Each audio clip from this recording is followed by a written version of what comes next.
Hey guys! Tonight, dim the lights, put your phone face down on the nightstand, and get comfortable. Maybe you've already brushed your teeth.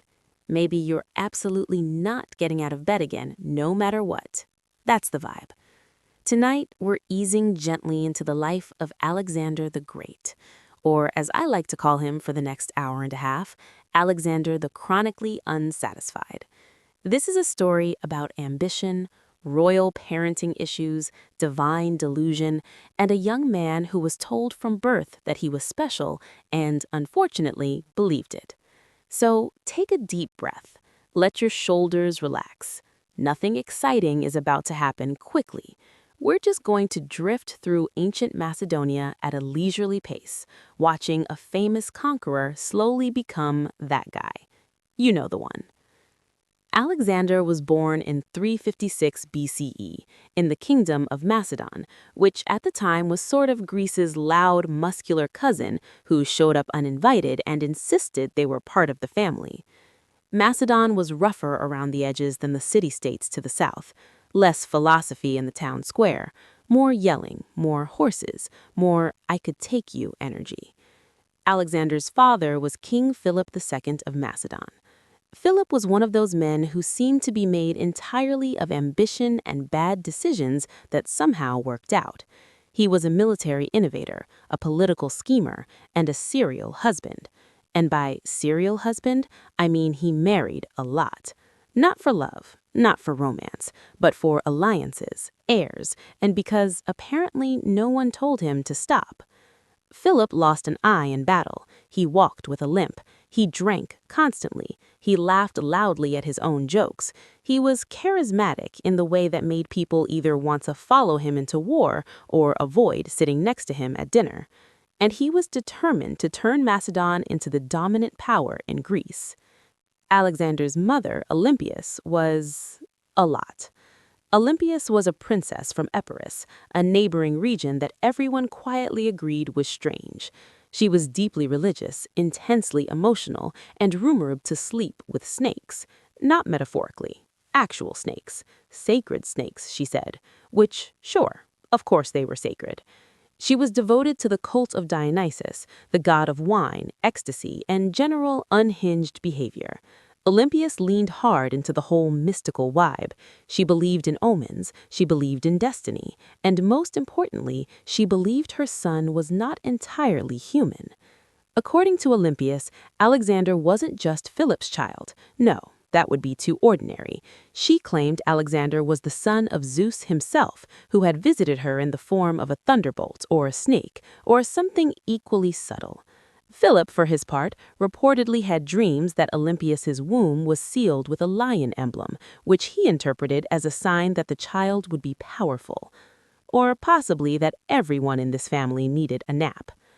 Alexander grew up hearing these stories constantly. His mother whispered to him that he was divine, that he was destined for greatness, that the world was his to take. Philip, meanwhile, taught him warfare, leadership, and the importance of never letting anyone forget who's in charge.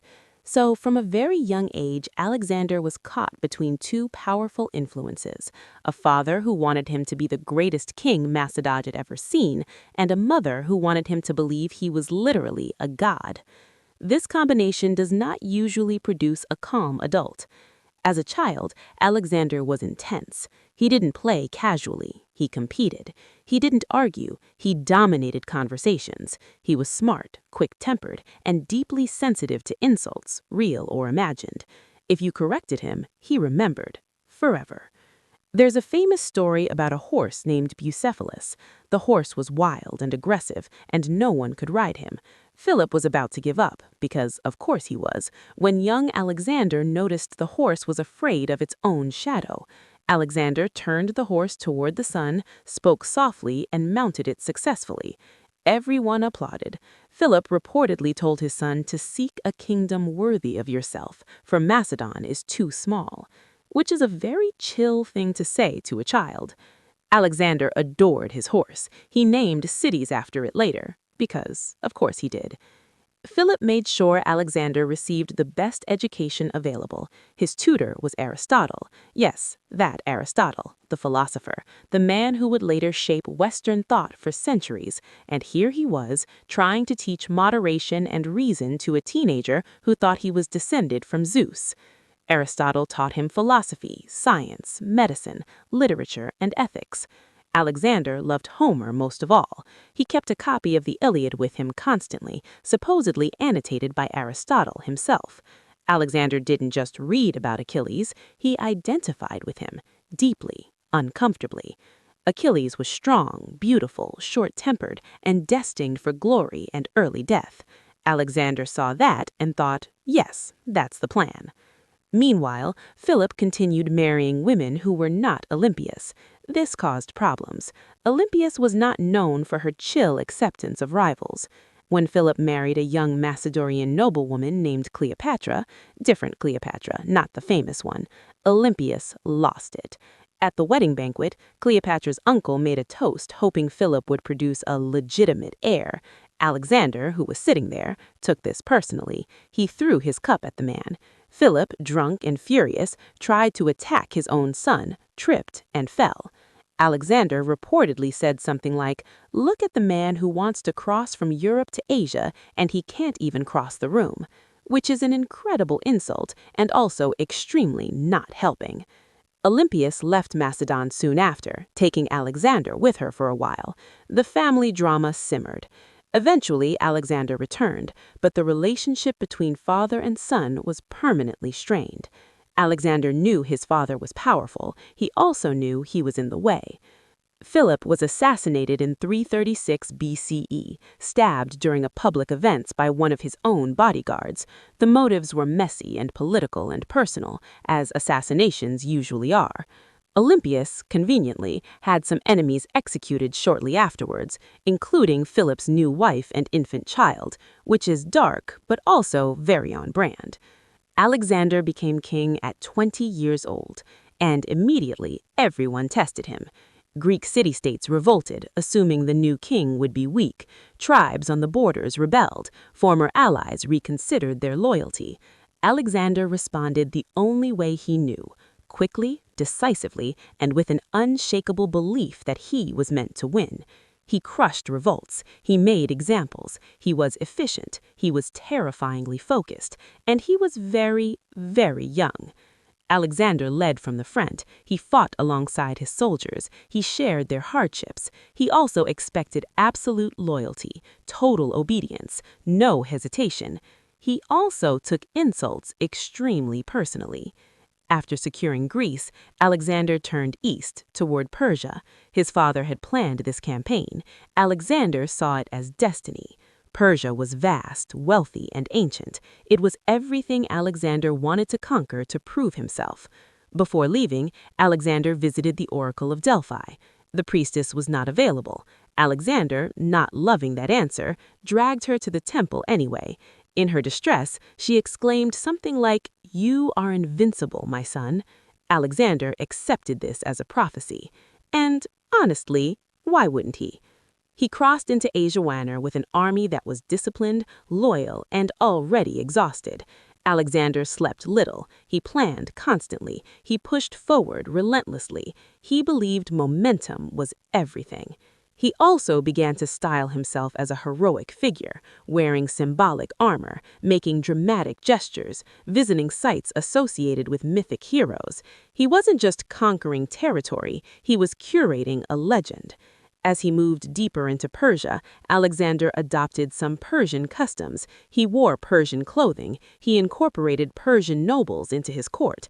This upset his Macedonian companions, who felt he was becoming too foreign, too kingly, too divine.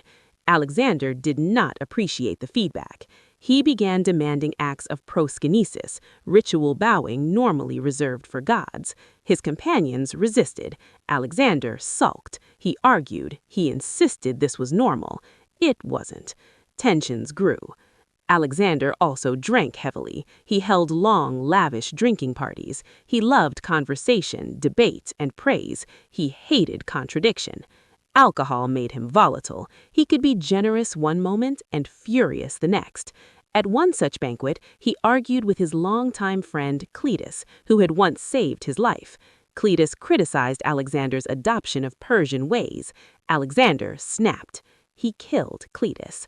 Immediately afterwards, Alexander was devastated. He locked himself away. He refused food. He mourned. He blamed himself. He also, eventually, forgave himself, because destiny. This pattern repeated: rage, regret, rationalization. Alexander married Roxana, a noblewoman from Bactria. He fell in love quickly and intensely. He also later married 2 more women for political reasons. Love and strategy coexisted awkwardly. He had close relations with men, particularly Hephaestion, his closest companion. Their bond was deep, emotional, and lifelong. When Hephaestion died suddenly, Alexander was inconsolable. He shaved his hair, he refused food, he ordered extravagant funerary honors. Hephaestion was not just a friend. He was Alexander's anchor. Without him, Alexander became more erratic. He pushed his army farther east, into India. The soldiers were exhausted. They wanted to go home. Alexander wanted more. There was always more. Another river, another horizon, another name to carve into history. Eventually, the army refused to go further. Alexander sulked again. He isolated himself. He waited. He expected them to change their minds. They didn't. He turned back. By the time Alexander returned to Babylon, he was physically worn down. He drank heavily. He planned constantly. New campaigns, new cities, new gods to honor himself with. He fell ill suddenly. Fever, weakness, confusion.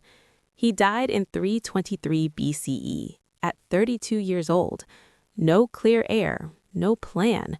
Just a massive empire held together by personality and momentum. When asked who should succeed him, Alexander reportedly said, "To the strongest," which is not helpful.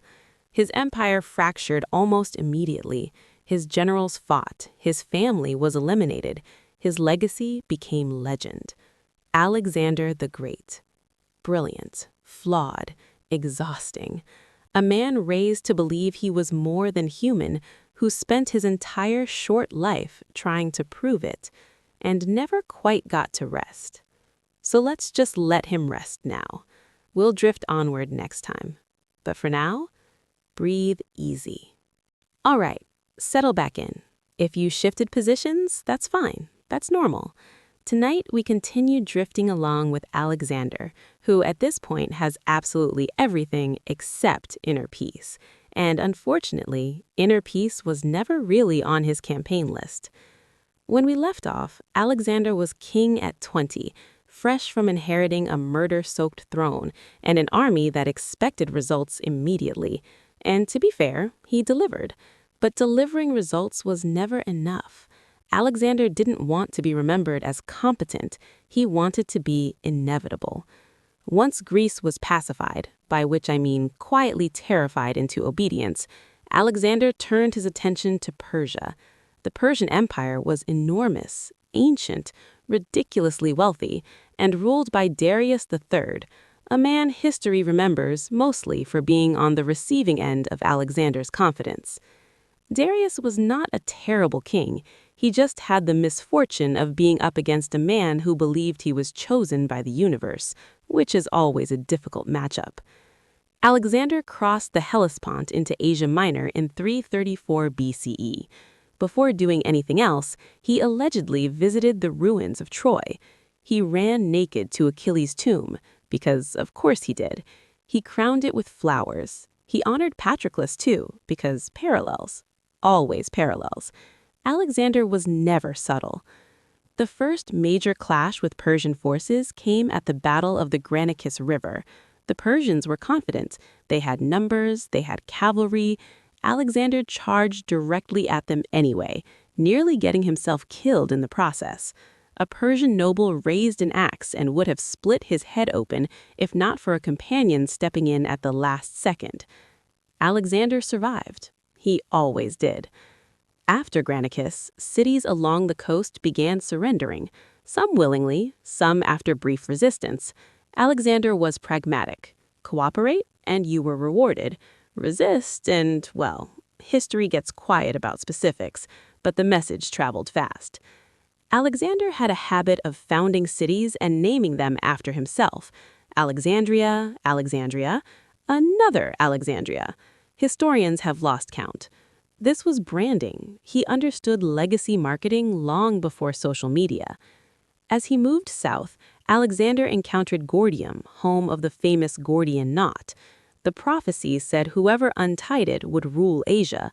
Alexander looked at it, thought for a moment, and cut it in half with his sword, which tells you everything you need to know about him. Next came the Battle of Issus in 333 BCE.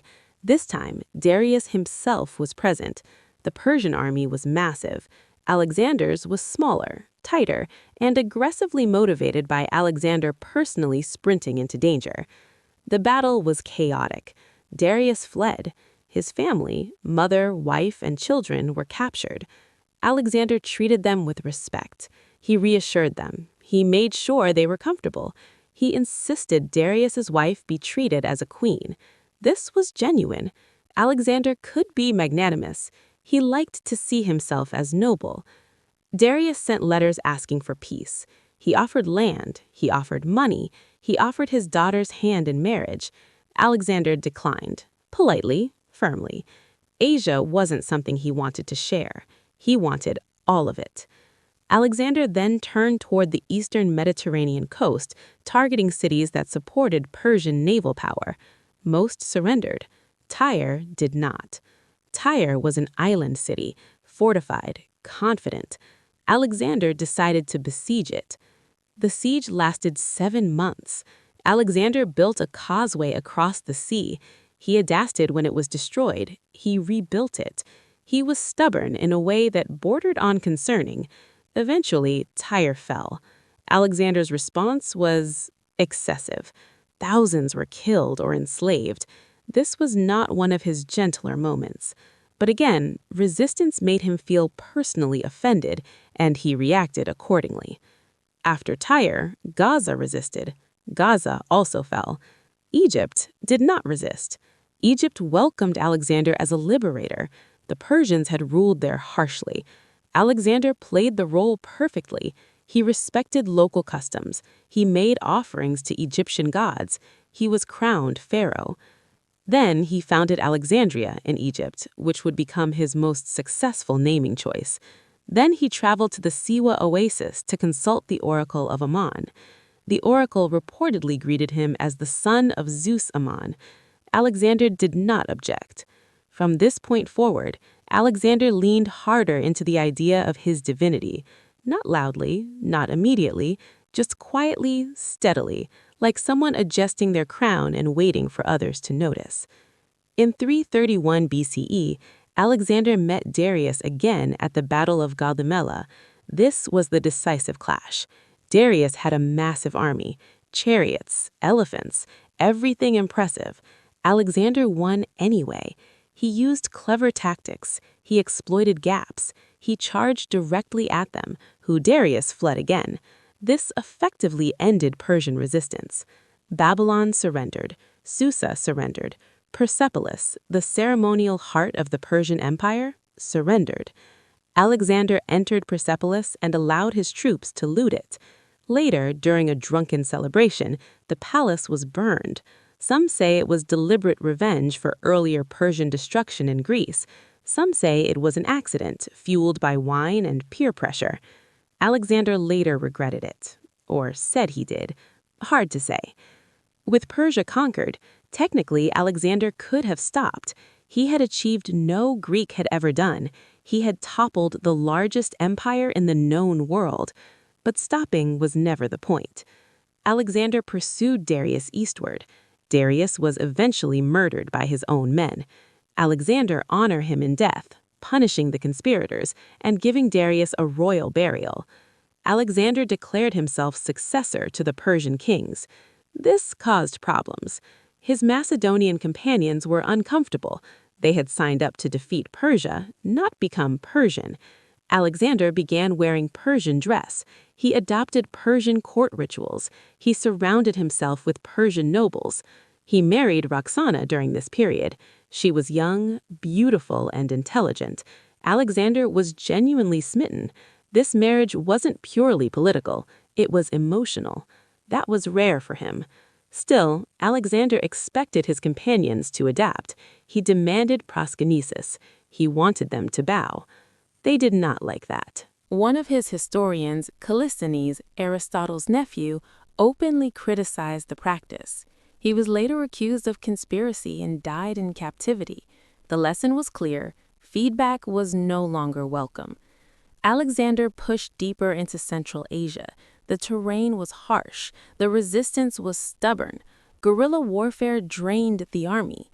Alexander responded with relentless campaigns, founding more cities, relocating populations, and marrying his officers to local women. This was integration. It was also control. Alexander began to blur lines between Macedonian and Persian identity. He wanted a unified empire, one culture, one ruler. Him. By now, his behavior was more unpredictable. He drank heavily, he argued, he punished harshly, he rewarded extravagantly. His mood swung, and yet his army still followed him.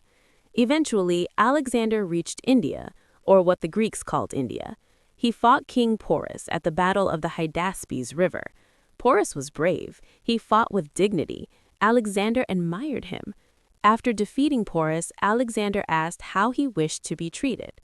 Like a king, Porus said. Alexander liked that answer. He restored Porus to power and made him an ally. Again, Alexander could be gracious when it suited his self-image. But the army was done. They had marched for years. They had fought endlessly. They had lost friends. They were far from home. When Alexander wanted to go further east, the soldiers refused. They stood silently. They did not cheer. They did not argue. They just wouldn't move. Alexander locked himself in his tent for days. He sulked. He waited. He expected destiny to intervene. It didn't. Eventually, Alexander gave in. The march back was brutal, through deserts, heat, disease. Many died. Alexander returned to Babylon planning new campaigns. Arabia, the Western Mediterranean, always something next. But his body was failing. After a banquet, he fell ill. Fever, pain, weakness. He lingered for days, unable to speak clearly. When asked to whom he left his empire, he gave that famously vague answer. And then he was gone. 32 years old. An empire too big for one man. A legacy too large to control. And a life shaped by whispers of divinity that never quite let him sleep. So let's leave Alexander there for now. Not triumphant, not defeated, just finally still. 3. All right, welcome back. If you nodded off for a minute, that's perfect. That means we're doing this right. Alexander is technically gone now, but his problems absolutely are not. In fact, this is where everything gets messier, slower, and deeply uncomfortable in that classic historical way where everyone pretends they know what they're doing. When Alexander died in Babylon in 323 BCE, the room was full of very powerful men who all suddenly realized they were standing next to the largest unclaimed power vacuum in the ancient world. There was no adult heir, no clear successor, no constitution, just vibes, bad vibes. Alexander had a half-brother, Philip III, Aridius, who was mentally disabled, likely due to childhood illness or injury. He also had a wife, Roxana, who was pregnant. Maybe, probably, hopefully.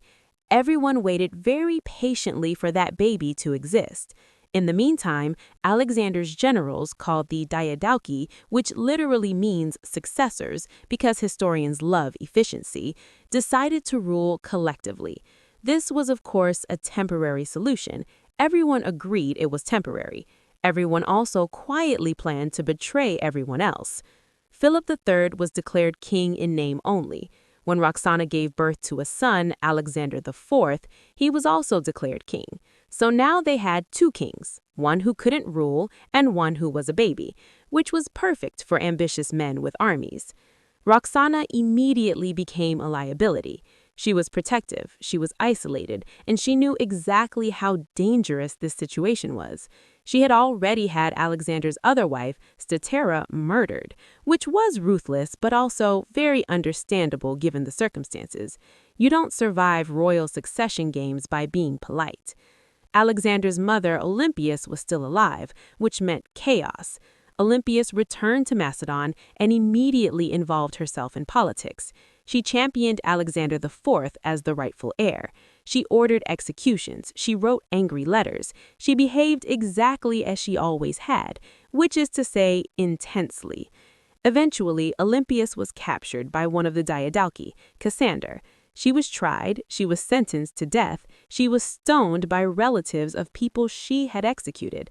It was not a peaceful end. Roxana and young Alexander IV were kept under house arrest for years, quietly, politely, until they were quietly murdered around 310 BCE, because again, succession. By that point, Alexander the Great had no surviving direct heirs. His bloodline ended, his empire did not. The Diadalci spent decades fighting each other. Ptolemy took Egypt, Seleucus took much of the eastern territories, Antigonus tried to take everything and failed. Cassander ruled Macedon. They all claimed to honor Alexander's legacy. They all used his image, his name, his authority. None of them trusted each other for even a second. Alexander's body became a political object, literally. His corpse was supposed to be transported to Macedon for burial, but Ptolemy intercepted it and took it to Egypt instead, because having Alexander's body made you look legitimate. Eventually, Alexander was buried in Alexandria. His tomb became a site of pilgrimage. Emperors visited it centuries later. Then it vanished, which feels appropriate. Alexander's empire fractured permanently. It was too big, too culturally diverse, too dependent on one person's momentum. But the Hellenistic world that followed, Greek language, culture, and ideas spreading across vast regions, was his lasting impact. Cities he founded thrived, trade expanded, art blended styles, philosophy traveled, science advanced. And yet, Alexander himself never lived long enough to see any of it stabilized. His personal life, when you strip away the conquest, was lonely. He was surrounded constantly by people, but trusted very few. He demanded loyalty, but struggled with intimacy. His closest emotional connection, Hephaestion, died before him. His marriages were brief. His friendships often ended in resentment or death. Alexander believed deeply in destiny, but destiny is a demanding companion. It doesn't let you rest. It doesn't let you be ordinary. Even his body showed signs of strain. Ancient sources describe periods of exhaustion, fever, lingering injuries, and increasing dependence on alcohol. He slept little. He worked constantly. He planned endlessly. He was always moving. Modern historians debate the cause of his death: malaria, typhoid, alcohol poisoning, complications from old wounds. Poisoning theories pop up occasionally because people love drama. The truth is, his lifestyle alone was enough to destroy a body. Alexander lived fast. He burned through everything. What's striking is how young he was. 32, younger than many people listening right now. He had conquered most of the known world before many people today finish figuring out their careers. And yet, emotionally, he often behaved like a man still trying to impress his parents. Philip's shadow loomed large. Alexander constantly measured himself against his father's achievements. He wanted to surpass him, to finish what Philip started, to go further, always further. Olympias's voice echoed too, the whisper of divinity, the promise of greatness, the idea that stopping was failure. Alexander never learned how to stop. Even in death, his story didn't end, it multiplied. Legends grew, myths spread. He became a hero, a tyrant, a philosopher king, a cautionary tale, depending on who was telling the story. He was admired by Romans like Julius Caesar, who reportedly wept at Alexander's statue, realizing he had accomplished so little by comparison. Napoleon studied him. Generals obsessed over his tactics. Poets romanticized him. The real Alexander, though, was a young man raised in violence, flattery, and expectation. Brilliant, charismatic, volatile, lonely. He wasn't evil. He wasn't kind. He was intensely human, wrapped in divine ambition. And maybe that's why his story works so well for this kind of late-night listening. Because underneath all the golden glory, Alexander's life was restless. And restlessness is exhausting. So let's just leave him there. The empire shattered, the legends drifted, the world moved on.